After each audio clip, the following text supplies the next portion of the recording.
Seperti diketahui beberapa hari yang lalu Bapak Brewok, ya ini ada Bapak Surya Paloh ya, buka bersama di Nasdem Tower.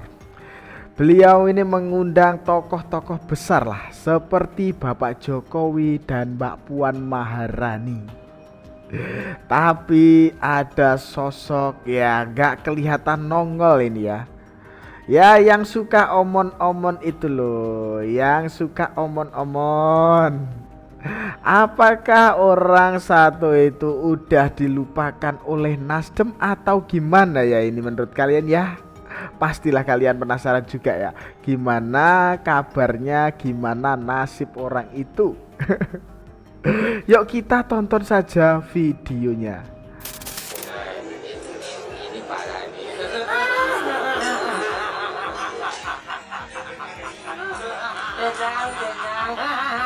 Ini loh yang saya maksud. Buka bersama Bapak Brewok, Bapak Surya Paloh ini di Nasdem Tower. Ya beliau mengundang Bapak Jokowi dan Mbak Puan Maharani. Tapi yang itu nggak nongol ya ini ya. Waduh, waduh, waduh. Heran ini.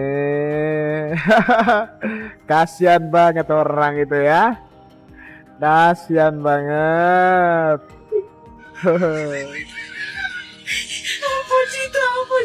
Aduh. Wah, Pak Bewok asik banget tuh ngobrol tigaan. Yap. Pertanyaan saya, emang yang lain nggak diajak? Siapa bang?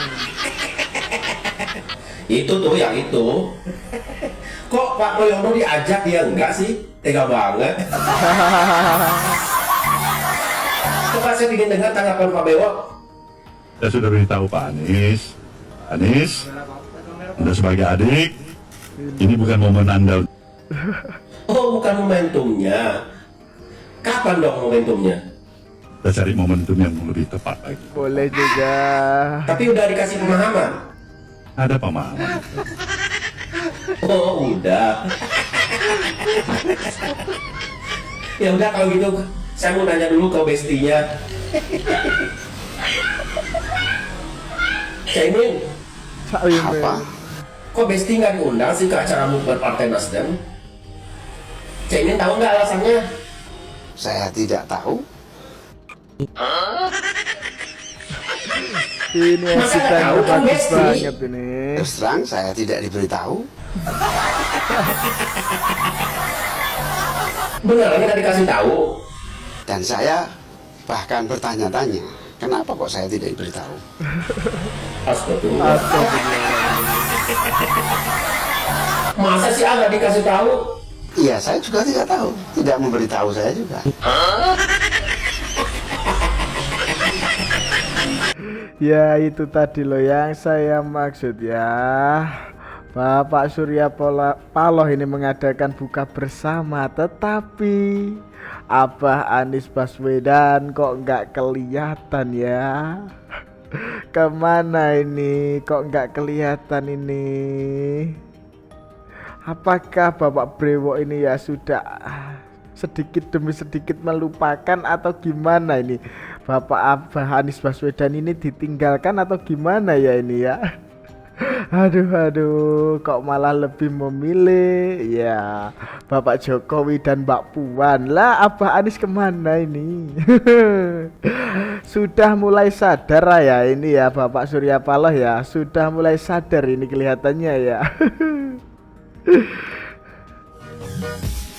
Loh.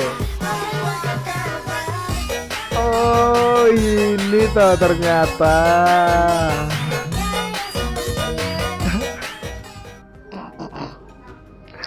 Lihatlah, saudara-saudara, inilah contoh orang-orang standar ganda. Gimana ini Bang? Lihat tuh komennya. Woi kok bisa, gue juga mau. Abah, lucu amat sih. Coba aja dibalik, yang bikin tren City ini Pak Prabowo dan Gibran. Pasti udah dihujat sampai kiamat. Pasti bilangnya gini, duh capek-capek Pilpres kemarin, presidennya joget-joget doang. Giliran junjungannya joget-joget, bikin tren joget-joget, malah disupport.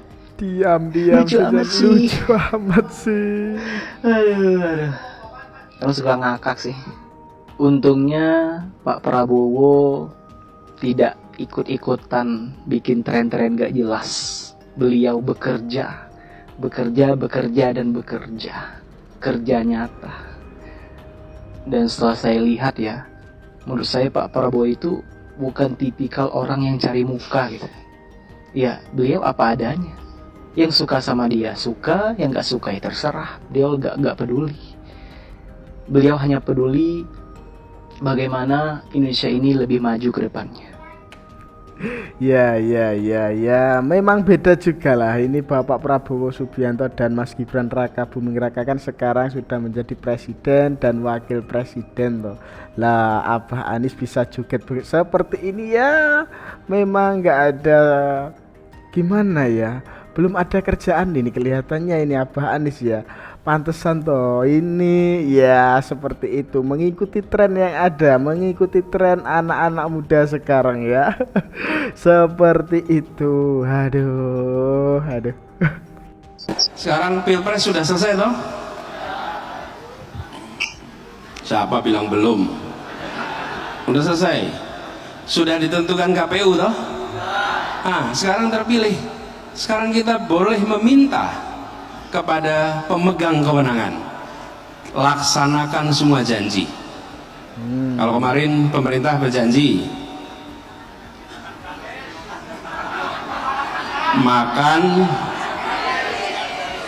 makan bergizi gratis, maka harus laksanakan SD, SMP, SMA. Janji rumah untuk rakyat miskin 3 juta harus dilaksanakan. Lapangan pekerjaan berapa? 19 juta harus dilaksanakan.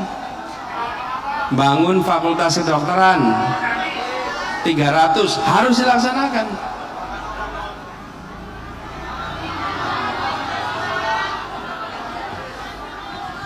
Apa?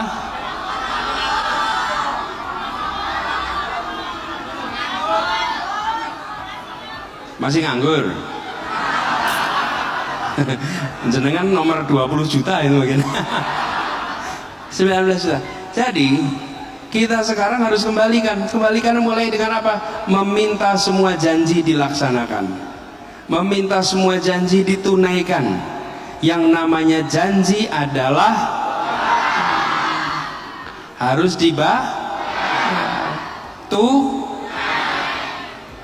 tunai. Dan ini cara mengembalikan kepercayaan. Karena kalau tidak begitu, maka proses ini kita akan kehilangan kepercayaan pelan-pelan kepada negara. Ya, ini loh Abah Anies Baswedan ya, nagih janjinya pemerintah. Ya, boleh-boleh saja, tagih saja kalau Bapak Prabowo ini tidak melakukan janjinya itulah. Ya, itu sah-sah saja ya. Dan itu ya tanggung jawabnya Bapak Prabowo Subianto. Jelas ini.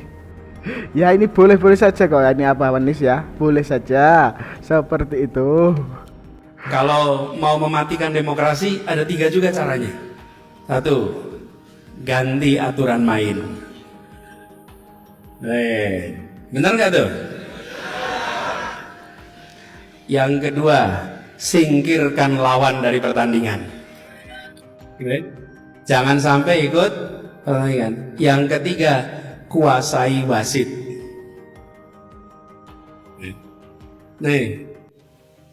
Jadi kalau mematikan demokrasi 3 itu, diingat-ingat ya. Diingat-ingat bukan untuk dipraktekkan. Ini diingat-ingat untuk melihat tanda-tanda. 1, aturan main diubah. Yang kedua, singkirkan lawan supaya jangan ikut pertandingan. Di Jakarta udah pernah terjadi itu. Terus yang ketiga, wasit dikuasai. Udah, kalau udah begitu selesai. Pertandingan menjadi teater. Aduh, aduh, aduh. Menagih janji pemerintah itu boleh-boleh saja, tapi kalau sudah seperti ini, ya ini berbahaya sekali. Ini mulut orang satu inilah Abah Anies Baswedan ya, penuh dengan provokator dan jauh dari kata menyejukkan hati. Kok bisa-bisanya di masjid berbicara tentang politik seperti itu, dan kayak mengompori para mahasiswa ya, dengan mengasih tahu lah cara mematikan demokrasi. Ya ini tadi menurut Abah Anies Baswedan ini ada 3. Waduh, waduh, waduh. Ini sangat berbahaya sekali mulut orang satu ini ya. Gimana ini menurut kalian?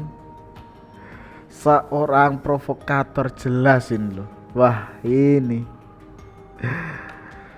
Sekarang Anies Baswedan kan bingung, gak punya panggung. Gak punya panggung, jadi bingung mau jadi apa. Partai gak punya, diajak partai lain enggak, punya jabatan enggak.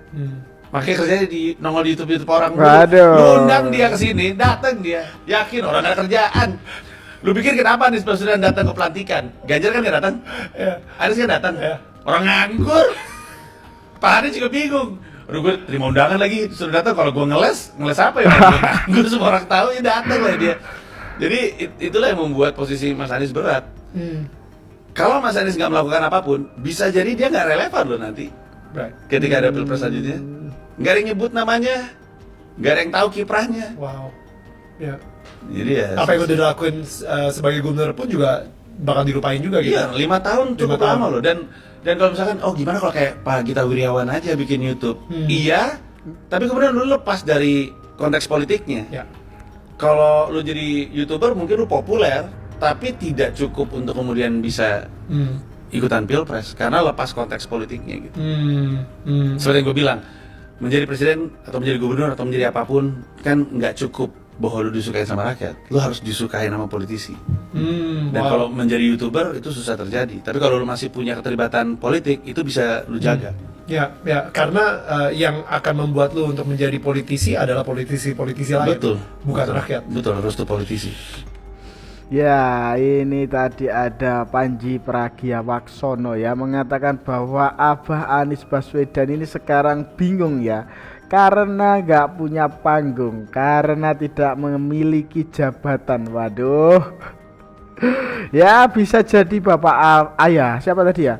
Bisa jadi Abah Anies Baswedan ini jadi tidak relevan lagi lah di 5 tahun ke depan. Ya jika ingin menyalonkan diri kembali menjadi calon presiden. Waduh. Panji bilang Abah Anies Baswedan sekarang ini menjadi orang bingung ya. Anies kalah. Gimana perasaannya? Lebih sedih mana? Prabowo menang atau Anies kalah? Lebih sedih Anies kalah. Kenapa? Ya, Anies kan tuh kan orang yang jujur, boleh, yang amanah. Boleh juga. Ini singkatannya Amin, artinya kan Amin yang dapat dipercaya. Oh, gara-gara itu. Ya, berarti Allah tidak merestui itu. Bukan karena itu, pada curang. Coba kalau jujur kan nggak mungkin. Tapi kalau misalnya curang nih mah nggak semua masyarakat dukung Prabowo dong. Ya nggak juga. Yang ini waktu ada penghitungan suara aja. Di daerah Mama aja belum selesai, masa di TV udah diumumin. Belum nih di sampai sore loh di daerah Petamburan. Kan sekarang ada ini mah, ada alat komunikasi itu cepat. Kan, berarti kan belum semua kok, kenapa harus sudah diumumin gitu loh maksudnya.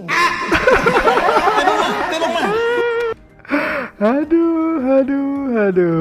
Nah kan sekarang sudah jelas yang milih Abah Anies Baswedan, dia modelannya seperti ini ya. Salah satunya contoh ini tadi, ada emak-emak ini loh. Ya pokok jangan sampai punah lah orang-orang seperti ini ya, anak-anak Abah ini buat hiburan sehari-hari ya, ini masuk banget ini. Aduh, kocak bener. Ternyata ya orang yang milih Abah Anies ya orang yang seperti ini ya. Gue sih setuju banget sama statementnya Pak Anies yang ini. Nanti kalau pemilu lagi, pilih yang benar. Pilih yang benar. Berarti gue akan pilih Prabowo Gibran lagi. Siap. Karena memang yang gue pilih kemarin, menurut gue adalah pilihan yang benar dan tepat. Terbukti beberapa bulan dipimpin Prabowo Gibran, banyak koruptor yang ditangkep, banyak kebijakan yang pro rakyat. Jadi nggak ada alasan lagi 2029 buat nggak milih Prabowo Gibran. Dan di sini gue mau nambahin juga ya sedikit nih, 2029 nanti pas pemilu, selain harus milih pemimpin yang benar menurut kita ya, jangan lagi mengharamkan orang lain yang beda pilihan. Nah, benar banget ini Mbak. Menghakimi orang-orang yang beda pilihan dan beda pendapat. Jangan dikit-dikit beda pilihan buzzer, beda pilihan buzzer, beda pendapat SDM rendah, bodoh. Jangan begitu lagi 2029.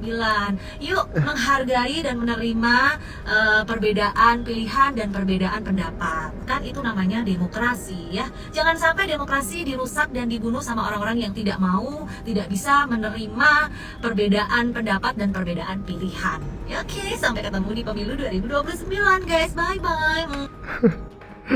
Ya, intinya dapat menghargai lah, saling menghargai beda pilihan, beda pendapat, seperti itulah. Jangan dikit-dikit beda pilihan buzzer, beda pilihan buzzer, beda pendapat itu apa ya?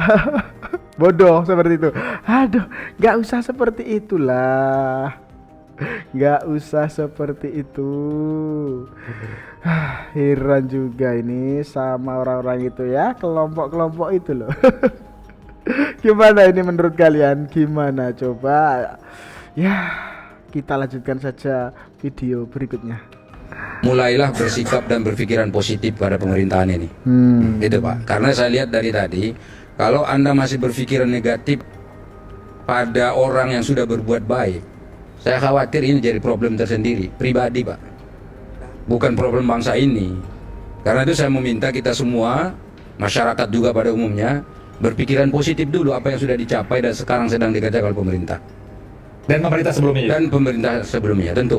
Karena itu ada sejarahnya juga. Nah, karena itu, kalau Anda menemukan hal-hal yang salah di dalam pemerintahan ini, itu adalah catatan penting yang bisa Anda laporkan kepada pihak-pihak yang terkait, supaya diproses. Ya kan, silakan disampaikan, oh ini kurang baik, dan kurang baik. Kemudian yang ketiga, percayalah bahwa Pak Prabowo sekarang sedang sungguh-sungguh untuk katakanlah memberdayakan seluruh masyarakat kita, Pak. Ya, itu loh, hilangkan ya rasa sakit hati, dendam hati. Ya, berpikirlah secara positif lah, jangan mikir negatif mulu. Padahal sudah jelas Bapak Prabowo Subianto ya menginginkan Indonesia ini makmur, Indonesia ini maju. Ya, tahu sendirilah begitu cintanya Bapak Prabowo Subianto ini kepada masyarakat Indonesia. Beliau ini rela mati ya demi Indonesia. Bukan hanya sekali dua kali kalau Bapak Prabowo mengatakan seperti itu. Waduh. Jelas ya pemerintah saat ini lagi serius banget ini ya, serius banget. Tapi kenapa ini barisan sakit hati ini cuma bisanya nyibir mulu ya, bisanya cuma ya menyalahkan terus ini loh. Aduh, heran juga ini. Ya, seharusnya kalian ini ya mendoakan semua supaya negara Indonesia ini bisa maju, bisa berkembang lagi lah, bisa menjadi makmur, dan rakyat Indonesia ini tidak ada yang susah. Seperti itu loh. Bukan gimana ya, pemerintah lagi kerja keras, malah ini ada yang ngomong mulu, yang menyalahkan mulu. Aduh, heran juga ini. Gimana ini menurut kalian ya? Gimana coba kalau sudah begini? Ya, tulis pendapat kalian di kolom komentar ya. Dan itu tadi sedikit informasi yang dapat saya sampaikan dalam video kali ini. Jangan lupa subscribe channel Sudut Pandang. Sekian dari saya. Terima kasih.